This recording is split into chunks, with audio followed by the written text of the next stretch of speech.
परमेश्वर के अजीजों, मैं बस ये करना चाहता हूँ कि आपका ध्यान वचन की ओर आए। आप वचन पर ध्यान दें। अधर्म के बढ़ने से प्रेम ठंडा हो जाएगा। मतलब जितने भी लोग भरमाए जा रहे हैं ना, वो परमेश्वर से दूर हो जाएंगे और उनका जो ध्यान है वो संसारिक चीजों पर केंद्रित कर दिया जाएगा कि तुम्हें प्रभु से सिर्फ चंगाई पानी है, तुम्हें प्रभु से सिर्फ आशीषें पानी है।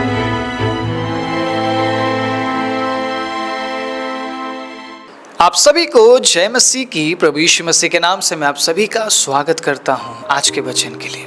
परमेश्वर के अजीजों, एक बार फिर से मैं उस सवाल को आपके जहन में मैं ताज़ा करना चाहता हूं। आपके जहन में मैं उस सवाल को फिर से परमेश्वर के अजीजों मैं जगाना चाहता हूं, क्या अंत आ चुका है? क्या अंत निकट है? क्योंकि इस बारे में हमें बड़े गहराई से विचार करना पड़ेगा। मेरा और आपका परमेश्वर के अजीजों प्रभु यीशु मसीह के पीछे चलना कहीं व्यर्थ ना हो जाए। मैं क्या कर रहा हूँ, मैं क्या सोच रहा हूँ, मैं कैसा जीवन जी रहा हूँ, किस तरीके से मैं वचन को एक्सेप्ट कर रहा हूँ, सब कुछ बहुत ही महत्वपूर्ण है, बहुत ही महत्वपूर्ण है। और परमेश्वर के अजीजों, ये बात एक बहुत बड़ा रोल प्ले करती है हमारे जीवन में। अगर आज मैं सिर्फ मेरे फायदे के लिए, मेरे शरीर के लिए, मेरे भविष्य के लिए मैं परमेश्वर के वचन को सुन रहा हूं, तो कहीं ऐसा ना हो कि मैं उस अनंत जीवन को मैं खो दूं। परमेश्वर ने हमें क्यों चुना है, क्यों बुलाया है, इस बात को अगर हम समझ जाते हैं तो हम कभी भी स्वार्थी बनकर नहीं जिएंगे। हम स्वार्थी बनकर नहीं जिएंगे। अगर पौलुस ऐसा कहते हैं कि आज मैं जो भी हूं मैं परमेश्वर के दया की वजह से हूं, अगर पौलुस कुछ इस प्रकार से कहते हैं कि मैं तो पहले अज्ञानी था लेकिन अब मैं ज्ञान को प्राप्त कर पाया हूं, तो हमें क्या कहना चाहिए अपने बारे में? क्या जो आशीषें प्रभु ने मुझे और आपको दी है, उन आशीषों को लेकर हम लोगों को ये दिखाए, देखो मेरे पास ज्यादा है, आपके पास तो है ही नहीं? क्या हो रहा है इन दिनों में संसार में? क्या हो रहा है? क्या हो रहा है आपके जीवन में? क्या हो रहा है बाकी लोगों के जीवन में? बहुत इंपॉर्टेंट है। अगर आज हम ऐसा सोच रहे हैं, मैं तो उस व्यक्ति से अच्छा हूं, मैं तो उस भाई से अच्छा हूं, मैं तो उस बहन से अच्छा हूं, हम अच्छे नहीं हैं और ना ही हम कभी अच्छे बन पाएंगे। ये मेरी और आपकी गलत फहमी है कि मैं ये बोल रहा हूं या आप ऐसा बोल रहे हैं मैं अच्छा हूं। ये हमारी गलत फहमी है। अच्छा कौन है? अच्छा वो है जो हमारे अंदर है। हालेलुया। वो पवित्र आत्मा अच्छा है। अब देखिए, जैसे ही मैं प्रभु के बारे में बात कर रहा हूँ, मैं परमेश्वर की उपस्थिति को महसूस कर रहा हूँ, क्योंकि अच्छा वो है। हम में तो कोई अच्छाई थी ही नहीं और ना ही आज है। आज भी एक व्यक्ति अपने आप को साबित करने की कोशिश करता है और प्रभु यीशु मसीह को पाने से पहले भी वो व्यक्ति अपने आप को साबित करने की कोशिश करता था, अपने आप को अच्छा बनाने की कोशिश करता था। आज शायद मेरा तरीका कुछ अलग है, अलग तरीके से मैं अपने आप को अच्छा साबित करने की कोशिश करता हूँ, लेकिन उस समय मेरा तरीका कुछ अलग था। आप समझ रहे मैं क्या बोल रहा हूँ? आज शायद मैं ये कह रहा हूँ मैं तो बहुत नम्र हूँ जी, मैं तो बहुत धर्मी हूँ, लेकिन मेरा इंटेंशन क्या है, मेरा सोच क्या है कि नहीं, कहीं ना कहीं मैं दूसरों से खुद को अलग बनाना चाहता हूं। इसीलिए तो लड़ाई है। प्रेम खत्म होने का मतलब क्या है? मैं एक बार फिर से परमेश्वर के अजीजों, जो परिस्थिति हमारे आसपास है ना, उसको मैं आपके सामने लेकर आऊंगा और मैं आपसे कहूंगा, देखो ऐसे हालातों को, ऐसे परिस्थितियों को जो आपके आसपास है, हो रही है, चल रही है, और उन बातों को देखकर कुछ तो समझो, कुछ तो संकेत है। क्या संकेत दे रहे हैं प्रभु? प्रभु के वचन में लिखा हुआ है, क्लेश और संकट का शुरुआत हो चुका है। इसका मतलब क्या है? प्रभु आने वाले हैं। He is coming soon। प्रभु यीशु मसीह बहुत जल्द आने वाले हैं। अभी हमें क्या करना चाहिए? मैंने पिछले प्रचार में आपके साथ बड़े बारीकी से मैंने साझा किया, करीबन शायद 30 मिनट के प्रचार में परमेश्वर के अजीजों, मैंने बहुत सारी बातें मैंने आपके बीच में रखा। इन दिनों में क्या हो रहा है, ठीक है, लोग मिनिस्ट्री के नाम पे क्या कर रहे हैं। मैंने शायद लोगों के नाम नहीं लिए हैं, मैंने शायद किसी को दिखाया नहीं है, दर्शाया नहीं है, लेकिन मैंने आपको बड़े सीधे तरीके से समझाने की कोशिश की है पिछले प्रचार में कि इन दिनों में क्या हो रहा है और उसका कारण क्या है। अगर प्रेम कम हो रहा है लोगों के जीवन में, कारण क्या है? अंत निकट है। परमेश्वर के अजीजों, अंत निकट है और अंत के दिनों में ऐसा होगा करके लिखा है। मत्ती 24 अध्याय, एक बार मैं फिर से कुछ बातों को मैं दोहराना चाहूँगा। कुछ बातें जो छूट गई थी उसे भी मैं आपके बीच में रखूँगा, और जो बातें मैंने पिछले प्रचार में आपसे कही थी उन्हें फिर से मैं दोहराऊँगा। ठीक है, 11वें आयत को 24, 11 आयत, 12 आयत, 13, 14 हम पढ़ेंगे। सुनिएगा। बहुत से झूठे भविष्यद्वक्ता उठ खड़े होंगे और बहुतों को भरमाएंगे। अंत के दिनों में ऐसा होगा और हमें खुले आँख से दिख रहा है ऐसा हो रहा है बोल के, लेकिन लोग क्यों नहीं समझ रहे? ये प्रचार जो मैं कर रहा हूँ ये 100, 200, 300, 400, 500 में अटक जाता है। मुझे नहीं पता क्या कारण है। अगर आप परमेश्वर के अजीज हो, मेरा साथ देंगे, ये प्रचार 1000 लाख लोग तक पहुँच सकता है, लाखों लोगों तक पहुँच सकता है अगर आप मेरा साथ देंगे। आपको क्या करना है? इस वीडियो को लाइक करना है, चैनल को सब्सक्राइब करना और वीडियो को शेयर करना है। इस सत्य वचन को लोगों के बीच में पहुंचाने के लिए क्या आप मेरी सहायता करेंगे? मैं अकेला सक्षम नहीं हूँ। शायद मैंने प्रचार तैयार कर दिया, आपके बीच में मैंने प्रचार को अपलोड कर दिया, परमेश्वर के अजीज, उसके बाद आपके हाथ में। अगर आपको लगता है आपके जीवन में प्रभु बात कर रहे हैं इस वचन के ज़रिए, कृपया करके रिक्वेस्ट है, शेयर जरूर कर दीजिएगा। एटलीस्ट 5 लोगों को आप शेयर कर दीजिए और उन्हें बोलिए अगला 5 व्यक्ति को शेयर कर दे। ये वचन लाखों लोगों तक पहुंच सकता है। जो भरमाए जा रहे हैं उन तक भी पहुंच सकता है, क्योंकि अब समय ही ऐसा है। लोग भरमाए जाएंगे, झूठे भविष्यद्वक्ता उठ खड़े होंगे। ये झूठे लोग कौन है? ये जो झूठे लोग हैं ना परमेश्वर के अजीज, जो ये बाहर की बातों को लाकर लोगों को नहीं भरमाएंगे। ये परमेश्वर के वचन से ही झूठी बातें फैलाएंगे। ये परमेश्वर के वचन को इस्तेमाल करेंगे लोगों को भरमाने के लिए। अगर आज परमेश्वर के अजीजों मैं आपके साथ बात कर रहा हूं, मैं परमेश्वर के वचन से बात कर रहा हूं, ठीक है, और बाकी जो लोग हैं जो भरमाने का काम कर रहे हैं वो भी परमेश्वर के वचन से ही बात कर रहे हैं। मैं शायद आपको सच्चाई बता रहा हूं लेकिन वो सच्चाई नहीं बताएंगे। आप समझिए इस बात को। मैं आपको सच्चाई के साथ रूबरू करा रहा हूं लेकिन वो सच्चाई के साथ रूबरू नहीं कराएंगे। वो इसी वचन को लेंगे और इसी वचन को अलग तरीके से वो लोगों के सामने रखेंगे और हजारों लाखों लोग भरमाए जा रहे हैं। ये सिर्फ मैं नहीं बोल रहा हूँ, बहुत से परमेश्वर के दास लोग ऐसा बोल रहे हैं।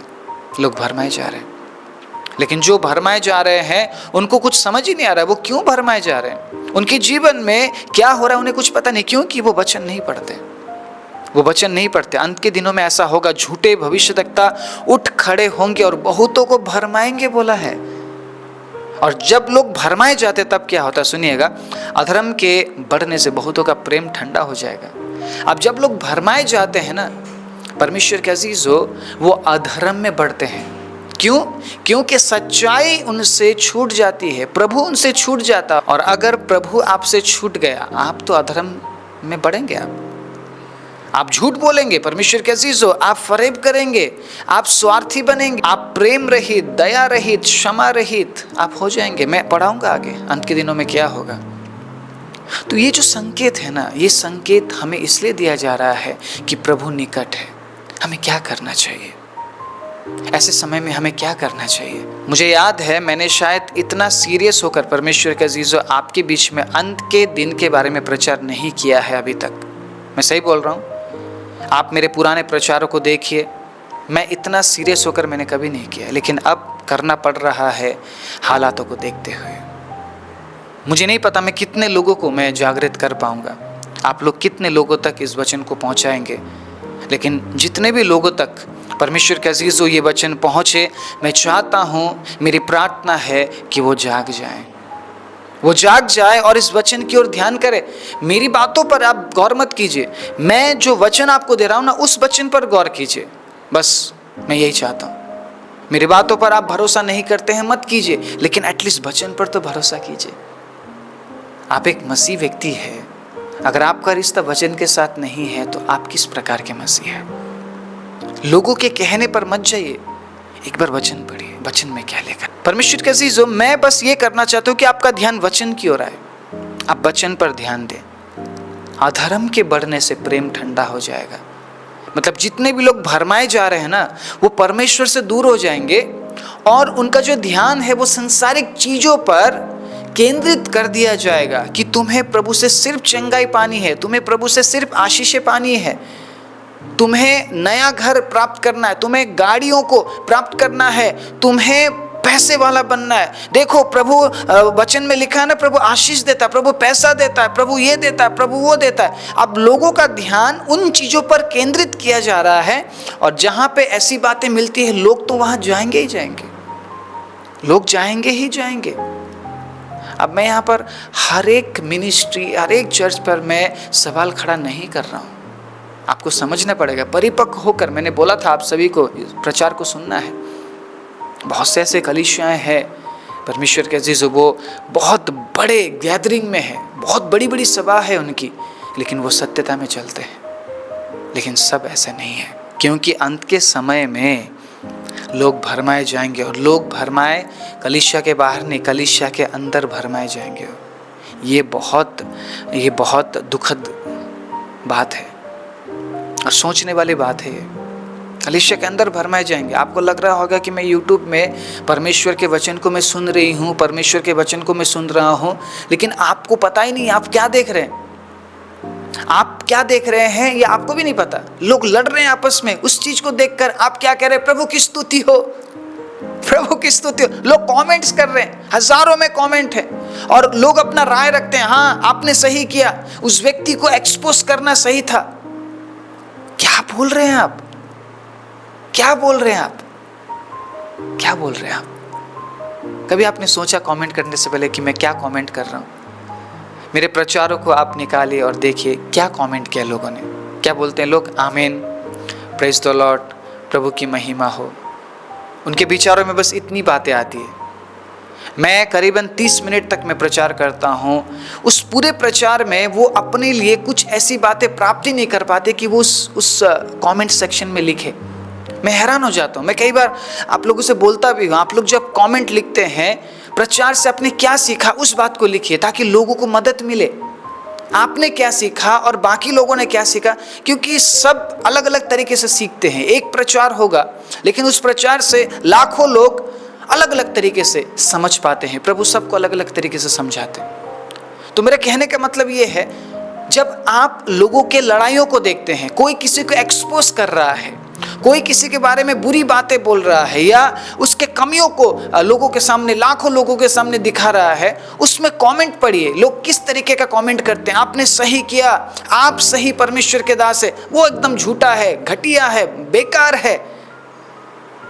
लोग कमेंट करते हैं, अपना टाइम निकालते हैं और अपना ओपिनियन देते हैं, उनका सोच लिखते हैं वहां पर। लेकिन मैं जो प्रचार करता हूं उस कमेंट में पढ़िए, कुछ नहीं है, कोई ओपिनियन नहीं है।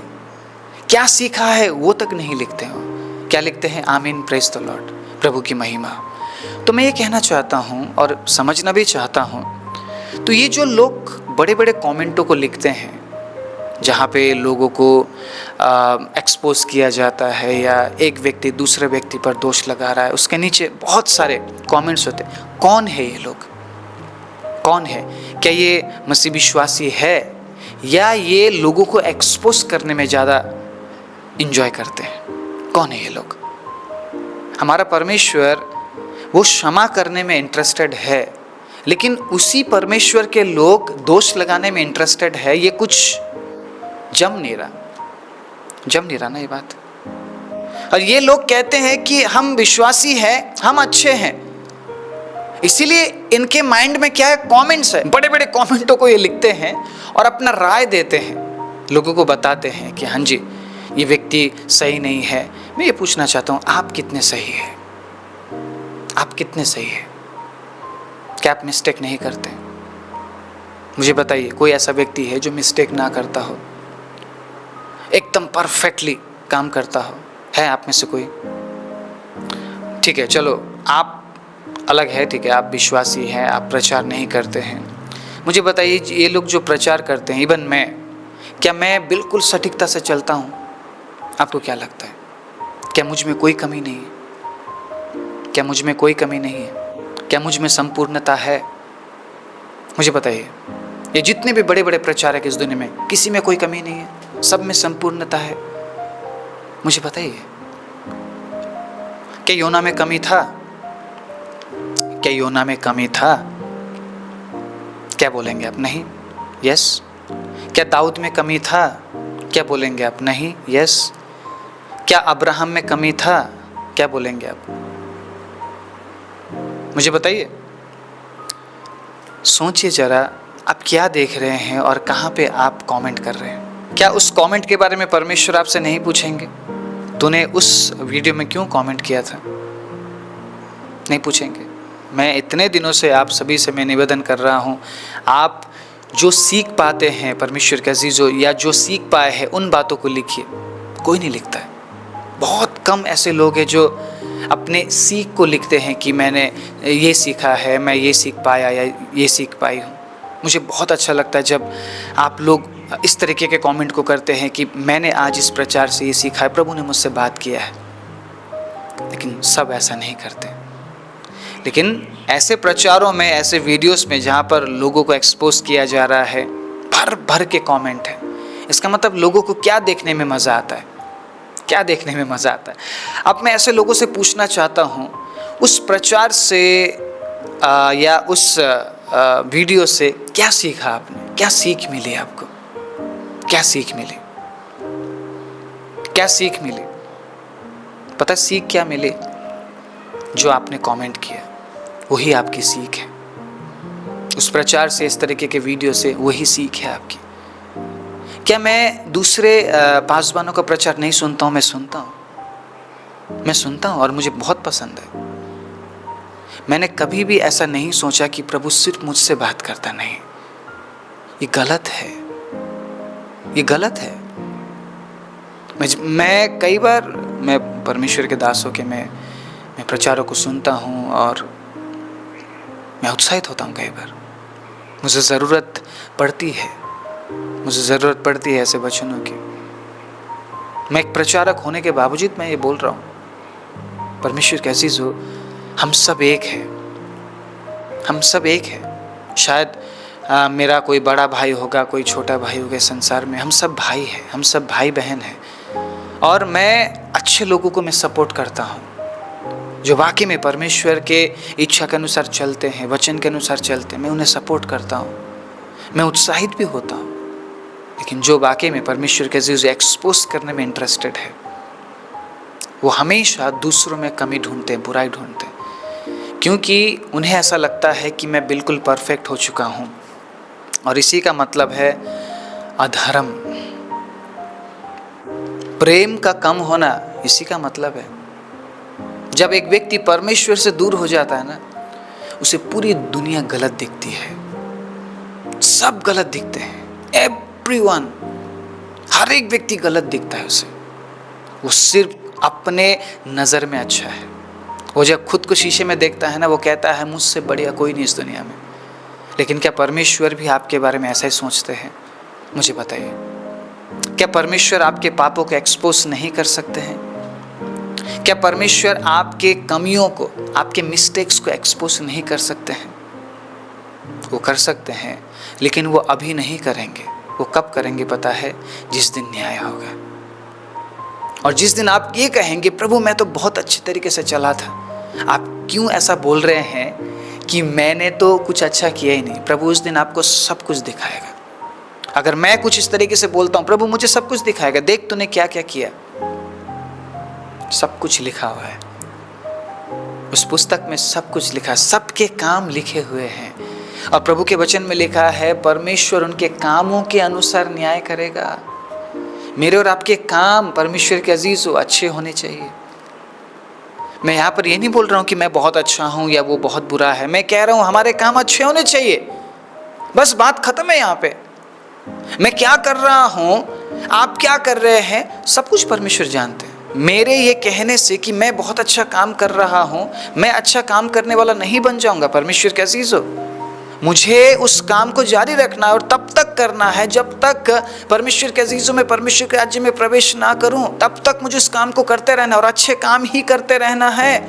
क्योंकि मुझे अच्छे काम करने के लिए और आपको अच्छे काम करने के लिए चुना गया है। और जब हम यहाँ पढ़ते हैं मत्ती 24 उसके 12 में, अधर्म के बढ़ने से बहुतों का प्रेम ठंडा हो जाएगा। और जब प्रेम ठंडा हो जाता है ना, हम सब के अंदर बुराई को देखते हैं, हम लोगों से अच्छाई को प्राप्त ही नहीं कर पाते हैं।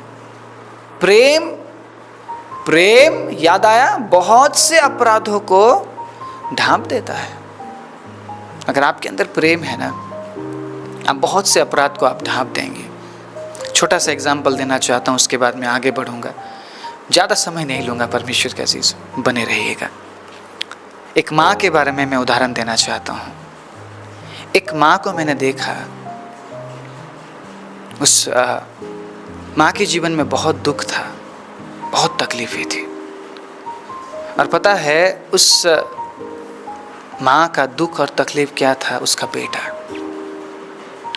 उस बेटे के लिए उस माँ ने बहुत तकलीफें सही, दुख सही, बहुत प्रार्थनाएं की, बहुत मिन्नतें की, लेकिन उसका बेटा सुधरना नहीं चाहता था। ये बिगड़ा हुआ बेटा हमेशा बिगड़े हुए हालात में रहता है, लेकिन माँ हिम्मत नहीं हारती है। माँ दिन रात उस बेटे के लिए प्रार्थना करती है, दया मांगती है परमेश्वर से, लेकिन इसका बेटा सुधरता नहीं है। लेकिन इस माँ का प्रेम इतना गहरा और इतना बड़ा है कि अपने बेटे की बुराई कभी दुनिया में जाके नहीं करती। उसका दिल इतना बड़ा है, वो अपने बेटे की बुराई कभी दुनिया में जाके नहीं करती। ये माँ भी तो कर सकती है। मैं इतना प्यार करती हूँ, मैं इस बेटे के लिए इतना करती हूँ, ये करती हूँ, वो करती हूँ, मेरा बेटा सुधरता नहीं है।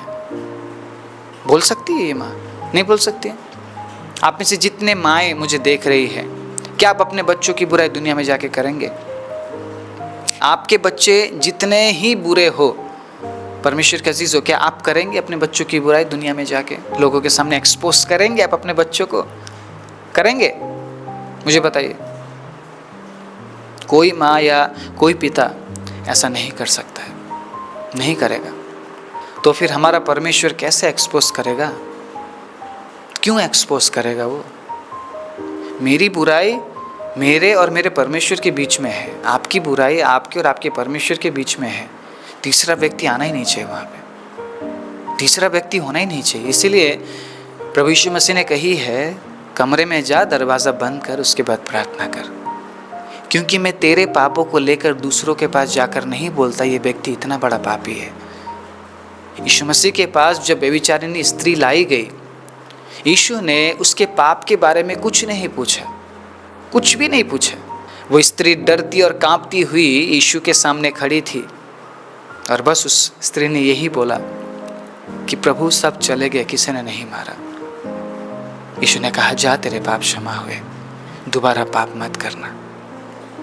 क्या यीशु मसीह ने कहीं और उस स्त्री के बारे में जिक्र किया? एक स्त्री आई थी मेरे पास, पता है वो तो बेविचार करती हुई पकड़े कि कितने गंदे होते हैं ना लोग अच्छे नहीं हैं। मैं ऐसे ही पापी लोगों के लिए तो आया हूँ, लेकिन ये जो लोग इतने बेविचार करने में क्यों इंटरेस्टेड है?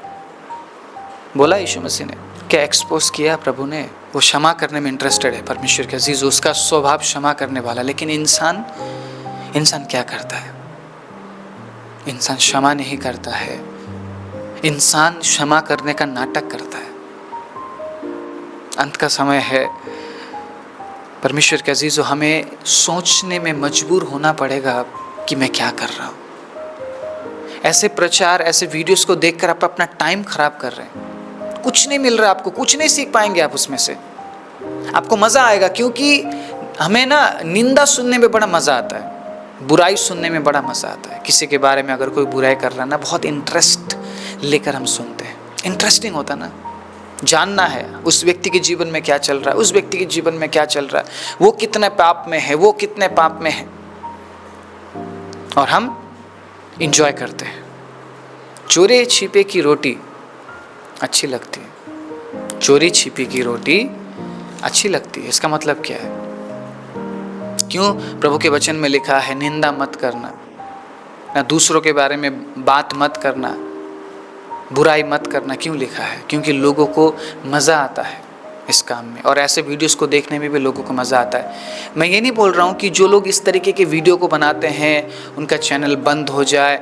मैं ना ही श्राप दे रहा हूँ, ना ही मैं ऐसे लोगों को जो देख रहे हैं उन्हें बुरा भला बोल रहा हूँ। मैंने ऐसा कुछ नहीं बोल रहा हूँ, अभी तक मैंने बोला भी नहीं है, सही बात है।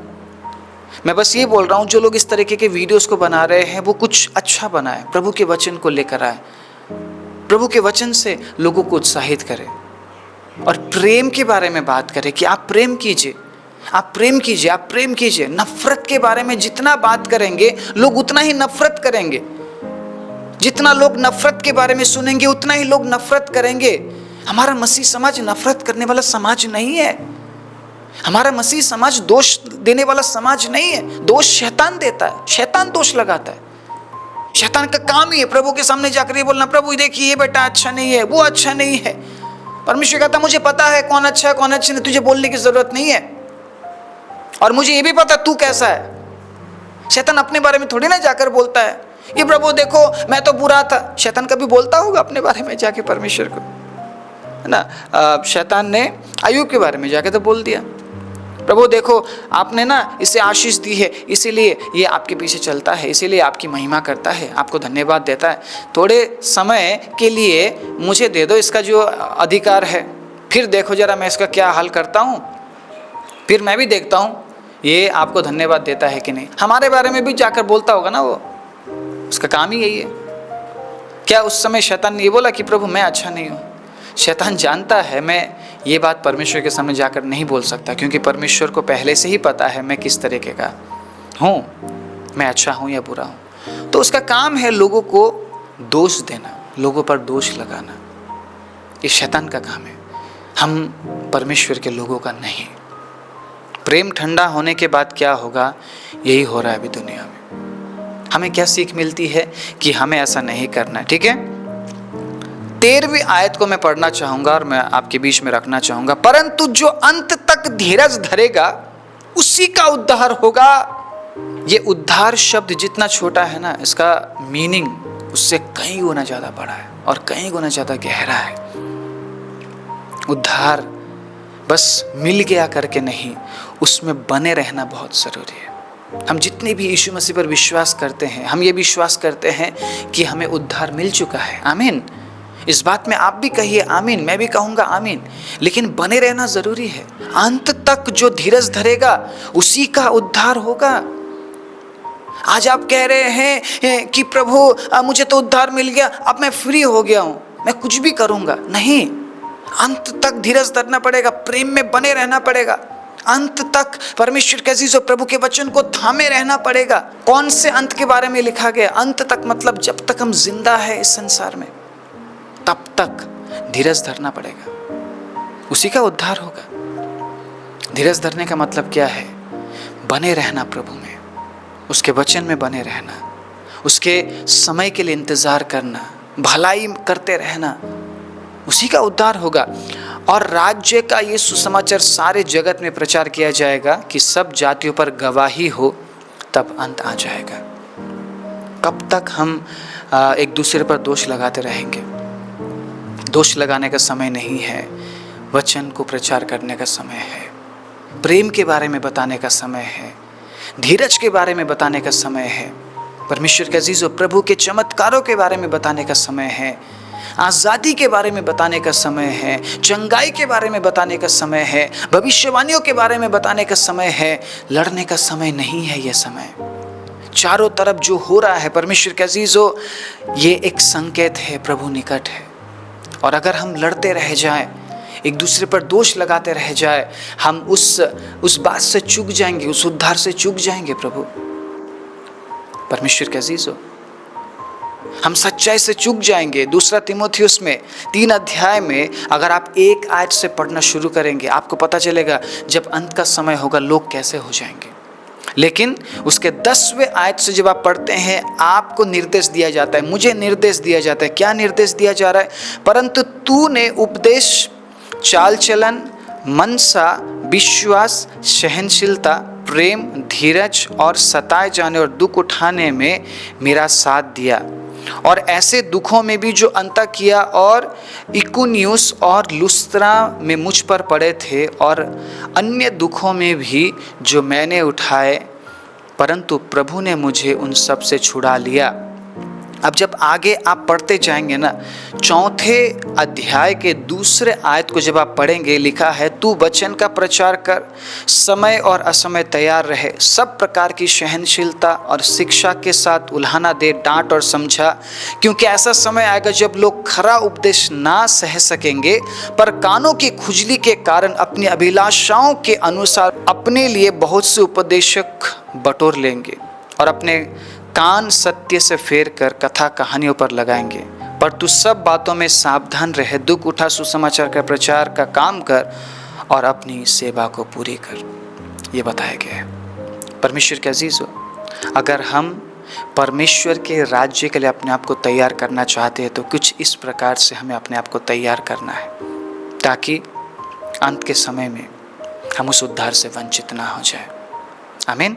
आइए अपने आंखों को बंद करें। राजाओं के राजा, प्रभुओं के प्रभु, सर्वशक्तिमान जीव दयालु परमेश्वर, वचन सुनने वाले में सभी पर आपकी अद्भुत चंगाई, छुटकारे की घोषणा करता हूँ, और घोषणा करता हूँ इस बात की कि ये सब के सब उद्धार पाए हुए लोग हैं, और प्रभु ये आपके राज्य में पाए जाएंगे। आप सहायता कीजिए प्रभु, ताकि हम में से हर एक जन खरे वचन को लिए हुए आपके पीछे चल सके, ताकि प्रभु जब आप आए, प्रभु हम सत्य में और प्रभु आपके प्रेम में पाए जाए।